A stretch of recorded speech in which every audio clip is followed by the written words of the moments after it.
All right. Good afternoon, everyone, and welcome back to the Beit Midrash. Good to have you here. Nice to be learning together, and welcome back. I hope everybody's staying warm as it got a little chillier the last couple days, but still no snow like we had last month. So there's that.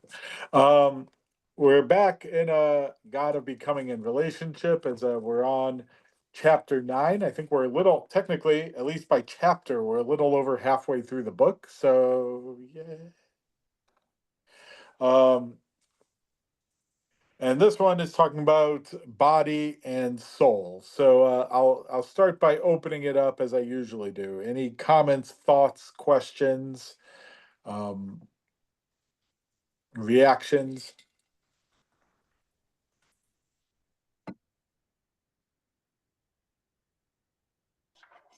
Barbara's not here to kick us off with the thoughts, so somebody's going to have to step up in her place. So let's kind of walk through a little bit of Rabbi Artson's argument. Um, he starts a little bit with our typical view of um, theology and philosophy generally, which is centered largely on the Platonic ideal. Um, I think he does a pretty good job explaining the Platonic ideal that is kind of centered in Greek philosophy. But anybody have questions on how that works or what the argument is with that? Everybody good? Pretty much. I just would comment that conception is so ingrained in our thought, in Western thought, that we don't think about it. We kind of assign our brain a different place than the rest of our body. So I thought it was very interesting. I forgot who we were quoting about listening to your intestines. Yes. Yeah, I thought that was really cool. Uh, I think as we get older, we listen more. If we're lucky, yes. And if we work on it, yes. Um, Karen, did you have your Yeah, hand? I was just wondering if you could just put that out there, the Platonic ideal. Platonic ideal? Yeah. So it's in the if you're following in the book, it's on middle of page 75. If you're on an ebook, it's in the body bad, soul good section. He writes it as Plato taught that the ideal cannot be physical. A physical chair, while related to all other chairs on some level, is always faulty. It gets scratched, it breaks, it isn't perfectly balanced. But the concept of the chair, the idea of the chair, that's where chair perfection is found. So part of the idea is that there's this concept, this ideal that exists somewhere in the abstract of what like the perfect chair would ever look like. And inherently in concretizing the idea and making that idea physical, you're always going to be faulty in doing it. There's always something in the process of taking it from the abstract ideal to the physical that's always going to make it imperfect. Um, so there is this idea of a chair, but you can never actually create it. And similarly, you have this idea of being created in God's image, God as kind of the ideal abstract, and we are, physical manifestations of that, but inherently not ideal because, you know, the idea, well, on one level, the idea is being put into reality, which again, it never actually can fit the ideal. But we know this. Why? Because, you fall down hard enough and bones break. And, you get older and things don't work the way they did when you were 20. So we kind of have a sense that our bodies are not the ideal. But there's with that comes kind of this sense that the body, there's something kind of physically wrong with the body, that the body is inherently imperfect, inherently not good, inherently faulty. But that there's something divine that is perfect within us, namely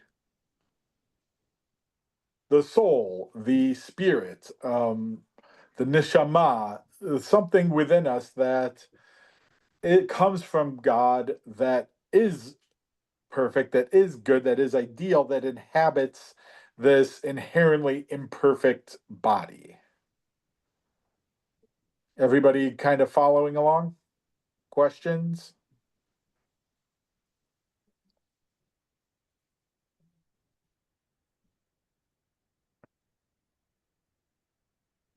Yes, TK.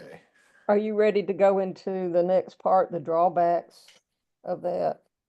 Yeah, well, we'll work our way to that now. So, as he says at the bottom of the page, from this viewpoint, the realm of spirit is actually more real, more worthy than its imperfect physical shadow. The notion that to be physical is degraded is found, we find it in Judaism. He quotes Maimonides, which is not super surprising because Maimonides followed Aristotle, and Aristotle was a student of Plato. So, this kind of all makes sense that why Maimonides is coming into it. But I think to Rabbi Artson's credit, he's arguing against a particular philosophical view, but says, there are some positives to it.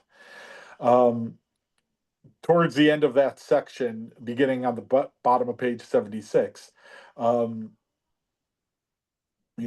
of the positives is we value the immaterial, we value ideas, we value education, we value kind of the abstract, which is a good thing generally for Jews individually, but society generally.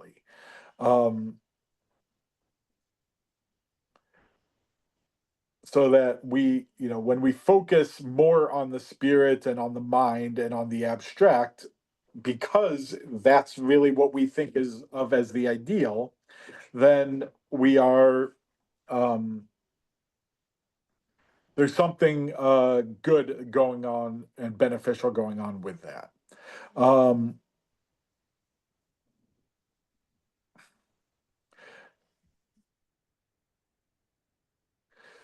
So the second point,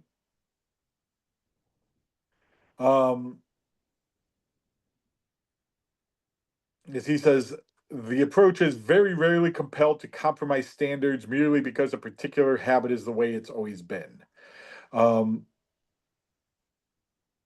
It can always, the way it has always been is degraded and inferior because it is compromised by physicality. It can always be improved.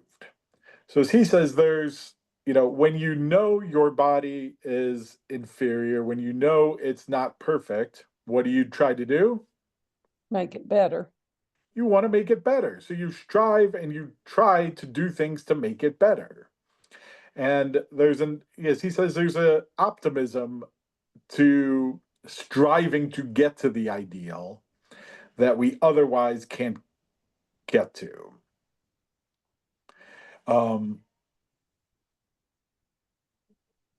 And third is that if we are the image of God and the physical images of God, that means that God as a transcendent being is always beyond us.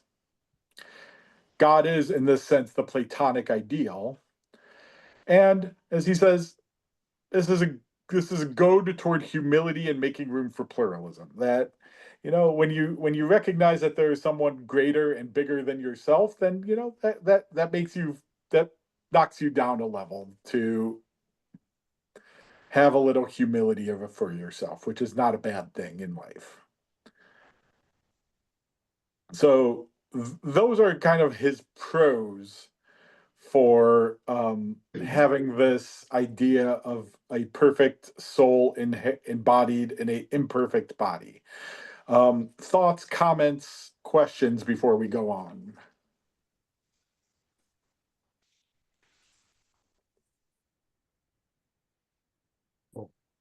I think as a society, we all strive, not all of us, but many people strive toward the ideal in body and not in their intellectual capacity or their soul. We put so much emphasis on the ideal body.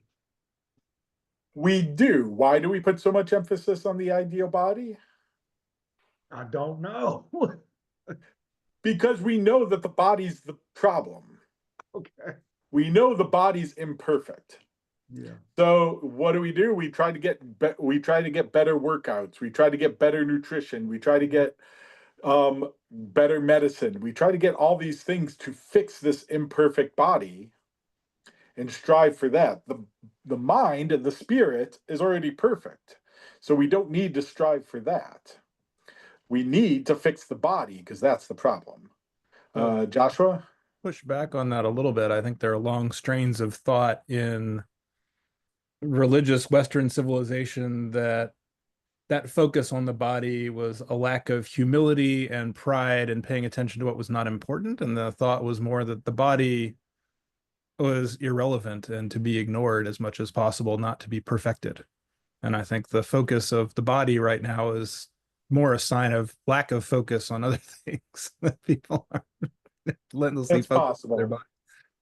Yeah, I would kind of piggyback on that, on what Joshua said, in that when you said, why do we focus on the body? And my first thought, although I totally understand where you're coming from, Rabbi, in light of what we're reading, that makes great sense. And I'm sure there's truth there. But I think also in our culture, we tend to focus on the body. That's all we can see of a person is what's on the external side. And we are, and women know this very, very well. We are from childhood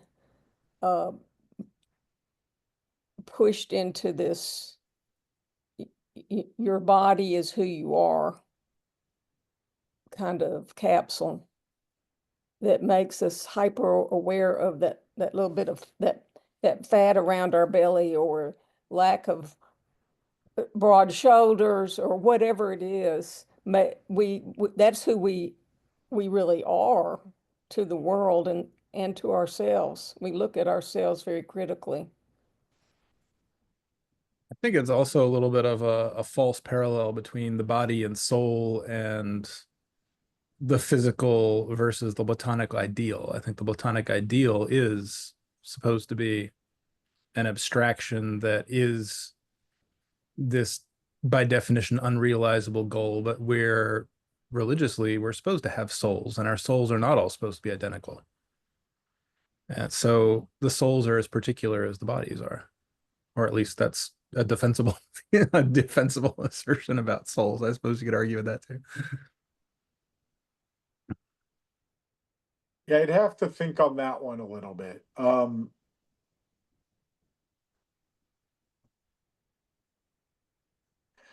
I'd have to think on that one a little bit is how diverse are we spiritually versus how much are we diverse physically, and whether there's a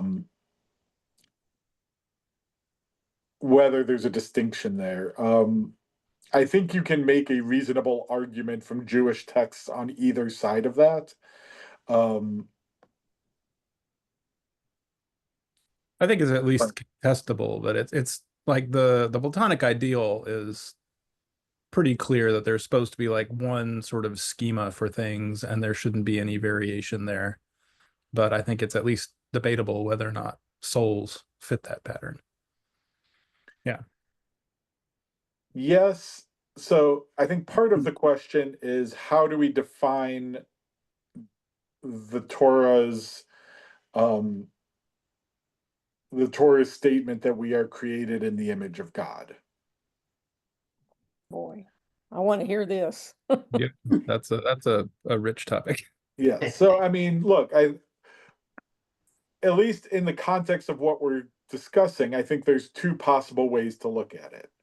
One is that spiritually we are created in the image of God, and the spirit is a reflection of the divine, and that the body is kind of just the container to hold the spirit. That's one way to look at it, is that the spirit is divine, the body is not. The other way to look at it would be that the body is created in God's image. And as you know, as one of my favorite Mishnayot out there says, that talks about how great God is, that God put God's image on each one of us, but each of us looks different. It didn't deal with identical twins, but that's not the point. So whether is it the body that's actually created in God's image, or is it our soul that's created in God's image? Or I guess there's a third option, that both are created in God's image. And I guess I would say we don't have to divide that up. We can say we are created in God's image. You don't have to, the soul and the body may not be separable. Well, and that's going to be Rabbi Artson's argument, is they're not separable, but that because we as Westerners have generally taken and absorbed Greek philosophy as kind of the basis, that we kind of assume that they are. And I think to some extent the rabbis were not entirely immune to that either. I think there are places where they try to make a distinction between the body and the soul also as two separate entities.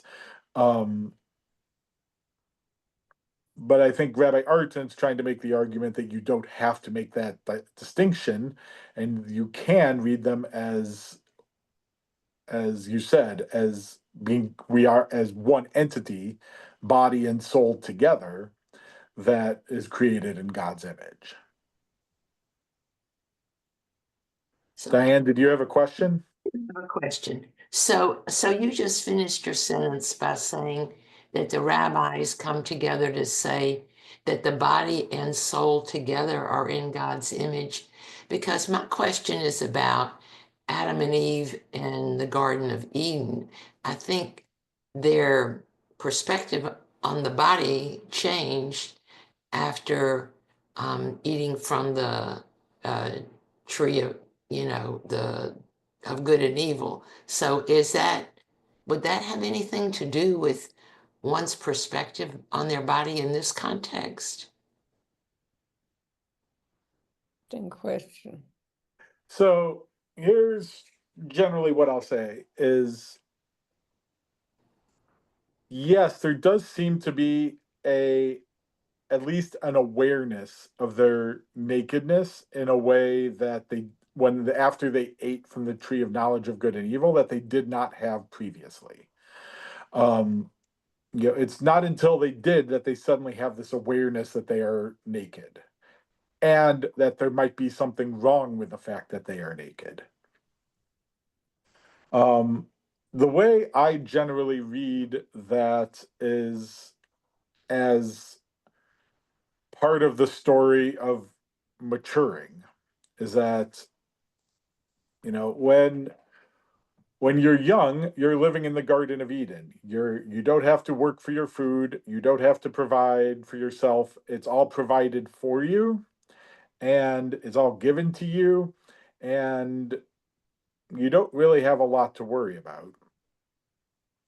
At some point, you start to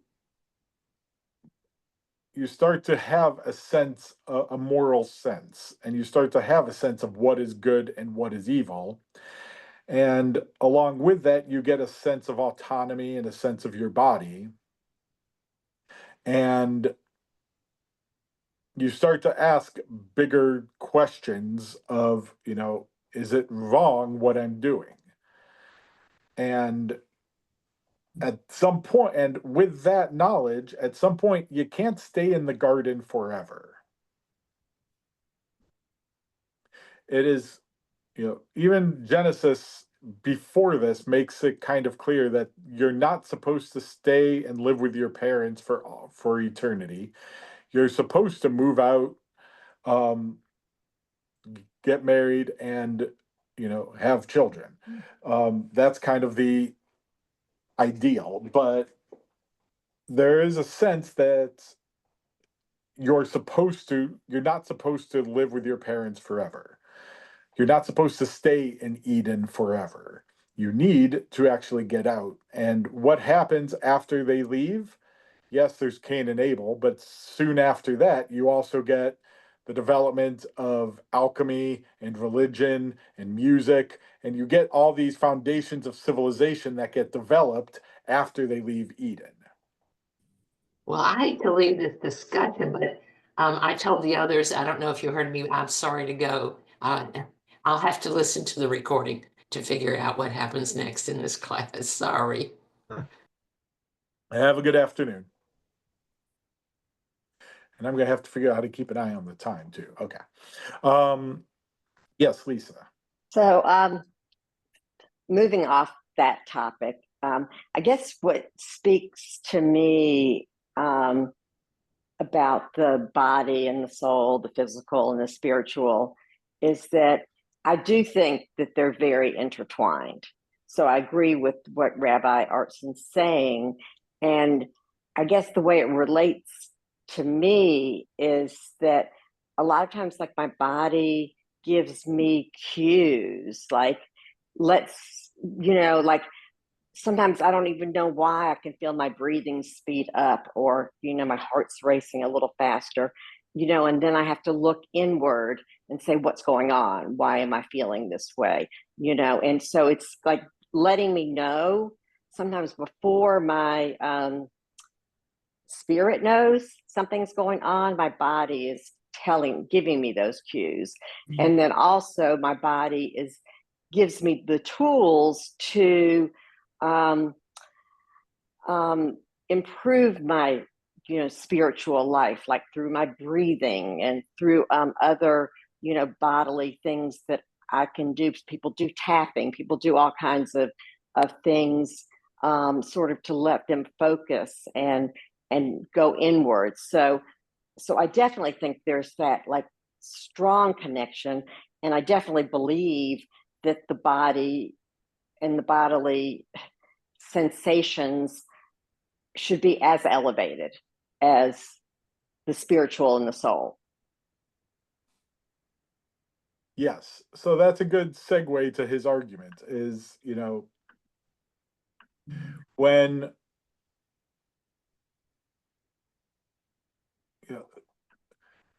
there is a what's the word? There's a tight relationship, an intimate relationship between what your body does and what you feel. Like, if you've ever, like, even when you get sick, like, there's a lot of flu virus going around. So there, you get the flu, your body doesn't feel good. Your body is aching because you're having reactions to the virus. But emotionally, you get kind of down along with it as well. Your spirit, in that sense, is reacting to what your body is doing. And, on the flip side, when you exercise or when you do something that you really enjoy physically, your body responds to that also. And you feel good about it. So, I do think that's what Lisa said is the argument he's trying to make, that your body and your soul are intertwined together. And as he says, our body possesses tremendous wisdom, and the people who tell us to ignore our body's wisdom are telling us not to listen with that inner voice that is our truest counsel. Your body will tell you what it needs and what it needs to feel good. You just have to learn how to listen to it, and that can be a struggle, especially when you're coming from a place of what is my body telling me? Well, it can't have anything to do with the spirit, because you're not in that mind frame, because you're not trained to think of it that way. If you think of the body and spirit as separate, you don't think of the way that one affects the other. Karen? Yeah, something? yes, I'm bursting. My body, soul, and spirit are bursting with something to say right now. I believe it was like, what happened was like Descartes said, I don't know if this is in the chapter, but he said, I think, therefore I am. So that was like the split of the mind and the body. And we went out of the body and into the head. But what in our age, where there's been, neuroscience research, there's been, brain, just psychological research, trauma and trauma related research, and the way people heal from trauma. The only way people can heal from trauma is being in touch with your body, because your feelings happen in the body. Everything happens in the body. And so we have to, but the culture is still about the mind. And it doesn't mean we're going to throw away the thinking, but when we can include the body, what the body wisdom has to say, we come into our spiritual selves, I think, or it's something bigger than just us, because it's our environment too. And I think I'm getting a little lost with what I'm saying, but the body, the way that the body always works, isn't always right, because it might be stuck in patterns. So that's where it gets more complicated, because you might always, you might be in a freeze state, you might be, in a panic and an anxiety, and your body mind just goes into a panic state. But the growth is in understanding the body and being aware of the body's signals, so that you can get yourself out of that state and bring your attention and awareness to something else. And and that's where you get more into wholeness, which I think he's saying, even though I haven't read it, but but that makes the most, it's like, as we heal towards wholeness, and it's a journey. Okay. I don't know if what I said made sense. No, it made sense. But I think you can even go one step further. Okay. In that, when you are anxious, or when you are, I think they have shown that when you are experiencing anxiety, when you are experiencing depression, there is a physiological response that your body is giving you. Right. So, one of the things they often say in mindfulness is, stress is not necessarily bad. Right. There's, excess stress is bad. There are times you are under attack and you need to be stressed. Yeah. But your body reacts to that in a particular way so that you can respond to the stress that's on hand. What I think some of the argument is in the environment and the world we live in, our bodies have not, our intellectually we have adapted, but physiologically we have not. Yes. And so in some sense, we still struggle to identify what is an actual threat and what is an actual stressor. And our bodies haven't really responded. Our bodies still respond to things that might not always be a threat as a threat. Right. And I'll just say, because we're patterned, because we're patterned, and and we can change. We can change. And with the awareness of the physiology, it helps us change. We can't just change with the mind. It really, that's the whole concept of tshuva, is that right. You can break the patterns in your life.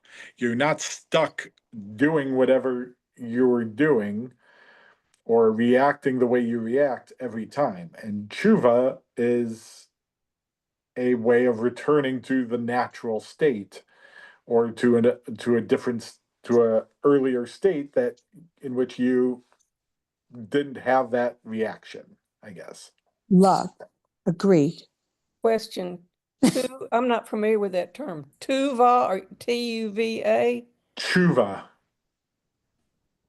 That we talk about on Yom Kippur, Rosh Hashanah too, but primarily Yom Kippur, of tshuva, of turning around. It's usually translated as repentance, but it has this concept of returning. Yeah. The way I often explain it, particularly to non-Jews, is that you're walking on a moral life.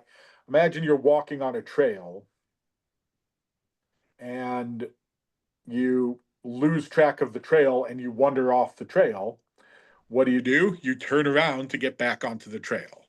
And in life, we try to walk on the right path. We try to walk on the path of doing the right thing, of following mitzvot, of doing God's will, of being good people. And occasionally we lose sight of that trail and we wander off of it. And what tshuva offers us to do is we turn around and try to get back on the trail. So to do that requires something, and that something is conscious awareness. And that conscious awareness is supposedly what distinguishes us from animal, which to go back to the Garden of Eden, it was that we suddenly became conscious of ourselves, and we weren't just living moment by moment, but having a perspective of that was different from the when you live in the present, you're not, I'm not saying this right. I have several thoughts jumbling around in my head, one of which goes back to the whole concept of soul, which is problematic for me because I don't see a distinction between our body and our minds. Our minds are part of our body. Our minds are as far as we know, it is a physical entity. Something may emerge from that is more than physical, although I'm not sure how anything can be more than physical. Even a field of energy has physical aspects. But it is what is the curiosity to me is the consciousness. We don't know what it is. Most books that scientific studies have said that our consciousness is simply that. It is an awareness of something. So even our thoughts arise from a physical confluence of things, but that we become aware of it. So I have a kind of, I think calling a soul is just, we just toss that into a bucket of how we talk. I don't know what it is. So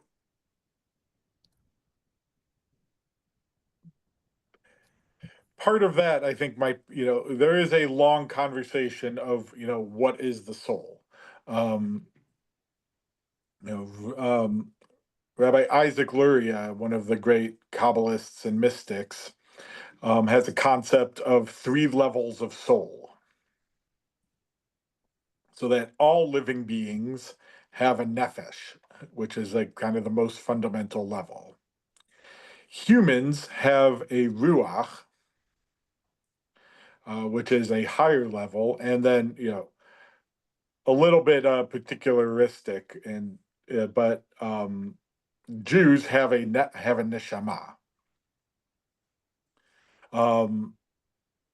But you kind of get that same, what you're saying is kind of that same sense that there is something within us that has a distinction between us and animals, a higher level of consciousness.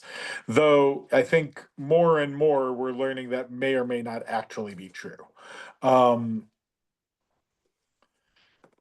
But you could theoretically define that higher level of consciousness or that consciousness in general as a soul in and of itself.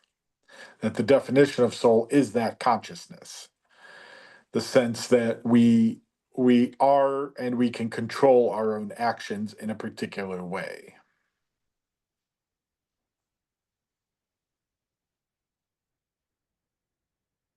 Yes, Karen. Yeah, I would say too that I love that question, TK. And what makes sense to me is in the way I've heard it is that there, and I've heard what you just said, Rabbi. But I can't go that just Jews have that. I can't do that. And That's fair. That's a fair yeah, critique of Luria. yeah, I can't. But I've heard it explained like there's a push in us, or an energy in us, to love, to work, and to do justice. And justice is not just justice for us and our clan, but justice for the whole world. And that, to me, those are the soul energies. And it's a life's journey to figure out how to use this mind body to do love, work, and justice. I mean, in a sense, what you said is fitting well with what Rabbi Artson says, because Okay. earlier, a couple chapters ago, he talks about that God lures us towards greater love, greater connection, and greater justice. Right. Which is, I think, along the same lines of what you're saying, is that the spirit and in some senses, what God is luring and trying to pull us to do and attract us to do. And our body is not a separate entity just along for the ride, but the body is also called to work with our spirit to do that. The body's a vehicle. The body mind. I like calling it the body mind because it's we need both.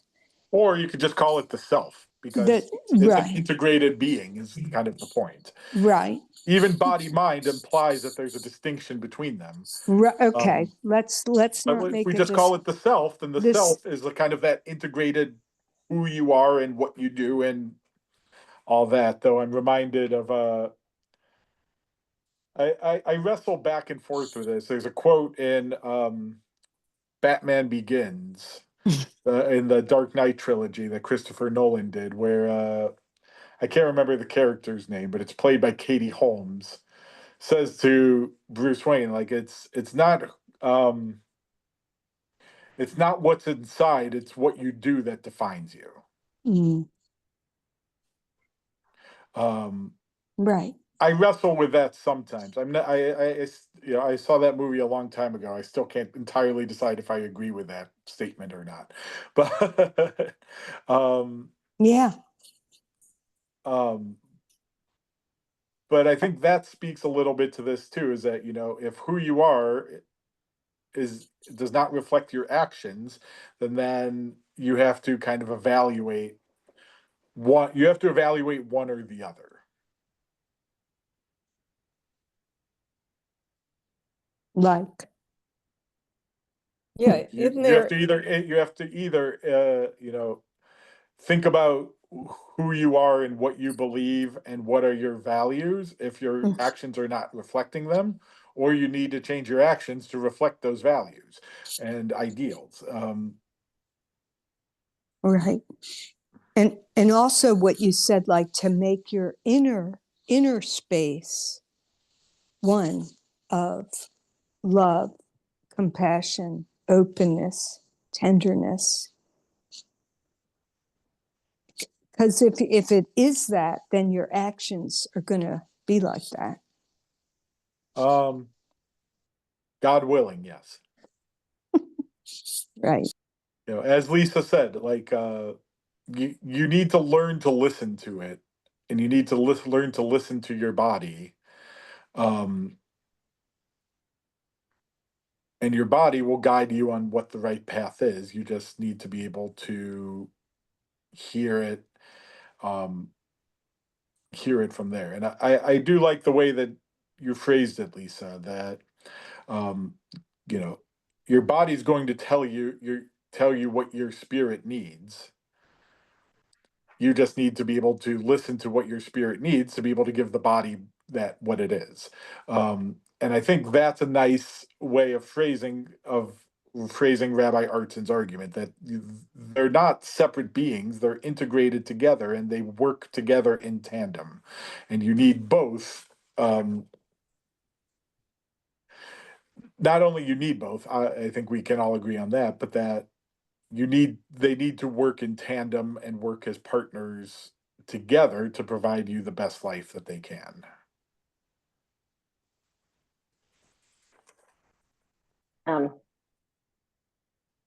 I was just going to say something because I know we're kind of nearing the end. So this just occurred to me that it's appropriate that today is Tu B'Shvat and we're discussing this chapter because Tu B'Shvat is really celebrating the physical world, and we encounter the physical world a lot with our bodies and our minds. And so it just, I don't know, it seemed appropriate that this chapter falls on Tu B'Shvat. Beautiful association, especially because the Kabbalists make the argument that it's not just a physical holiday, but that it reflects something in the spirit as well. That there is a spiritual side to the holiday that that's why the Kabbalists created Tu B'Shvat Seders, because they're trying to access the spiritual side of the trees and what we can learn from the trees ourselves, and how are we similar to trees in a spiritual sense. So yeah, that's a good association because it's the body and the spirit together that are working together. Yeah, I love that because that means the trees are like us. They've got a spirit also. So they've got the physical and the spiritual. Yeah, and there's a lot of interesting things that they're finding out about trees lately, about how they communicate with each other and that they talk to each other. They share resources with each other in ways that we're just now beginning to understand and comprehend. There's a lot of fascinating things. But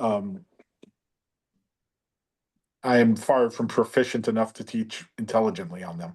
So Well, the question would be then, as we learn more and more about the level of soul consciousness, spirit of the world around us, what does that mean in terms of how we interact with the world and our responsibilities? I was reading that artificial intelligence has been able to break down the sounds that whales make, and it has all the components of language.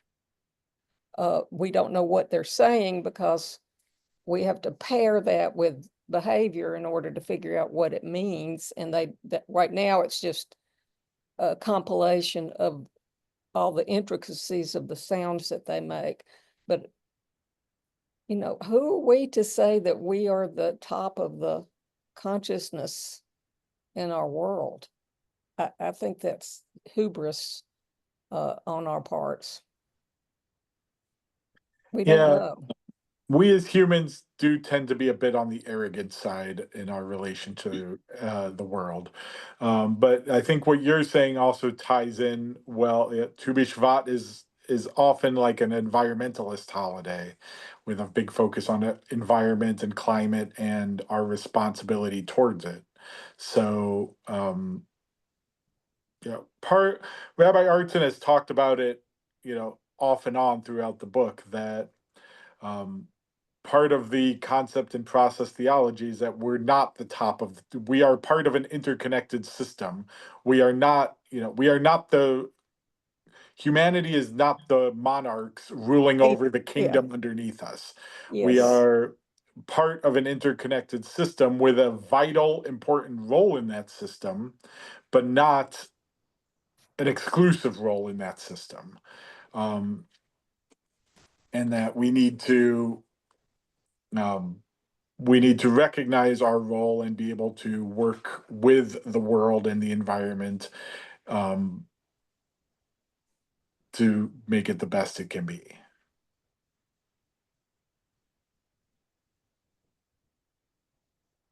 Well said. Amen. So with that,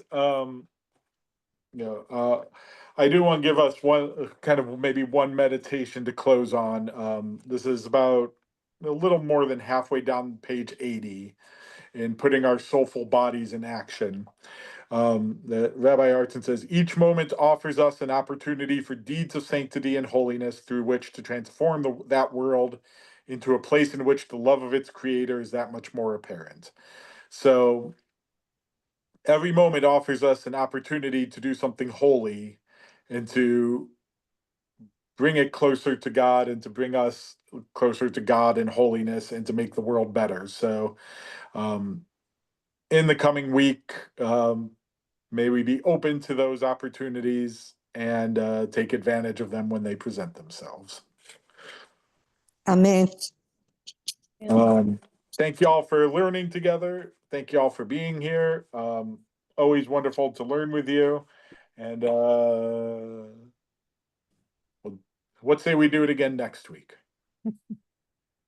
Since I referenced it before, we can say same bat time, same bat Zoom link. But if I don't see you, Shabbat Shalom, and wishing everybody a good week, and hope to learn with you soon. Shabbat Shalom. Thank you. Thank you all. Bye. Bye, everybody. Bye.